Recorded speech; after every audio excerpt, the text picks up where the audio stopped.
సాక్షాత్ బ్రహ్మేత్యుపాస్యం.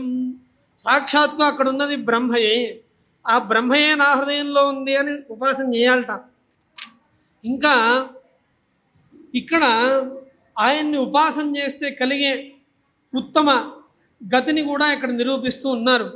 ప్రాప్యంచ ప్రాపకంచ ప్రథితం మతి పథి జ్ఞాని నాముత్తరస్మిన్. మనకి ఇద్దరు ప్రధానులు, ఒక వ్యక్తి సూర్యనారాయణ స్వామి, ఇంకో వ్యక్తి సత్యనారాయణ స్వామి. ఈ ఇద్దరు కూడా అతి ప్రధానులు.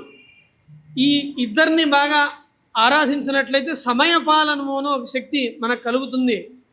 సమయ శపథాచార అని అమరకోశాన్ని అనుసరించి సమయ అనే శబ్దానికి మాట అని అర్థం. సమయం కృతవాన్ అంటే మాట్లాడాడు అనగా మాట తీసుకున్నాడు, మాట ఇచ్చాడు అని అర్థం. అట్లానే సమయ శబ్దానికి కాలము అని కూడా అర్థం. అట్లా సూర్యనారాయణ సత్యనారాయణ అనుష్ఠానం చేత సరైన సమయంలో సమయపాలన చేయడం, సరైన విధంగా మాట దక్కించుకోవడం, మాట నిలబెట్టుకోవడం అనే రెండు శక్తులు కలుగుతాయి.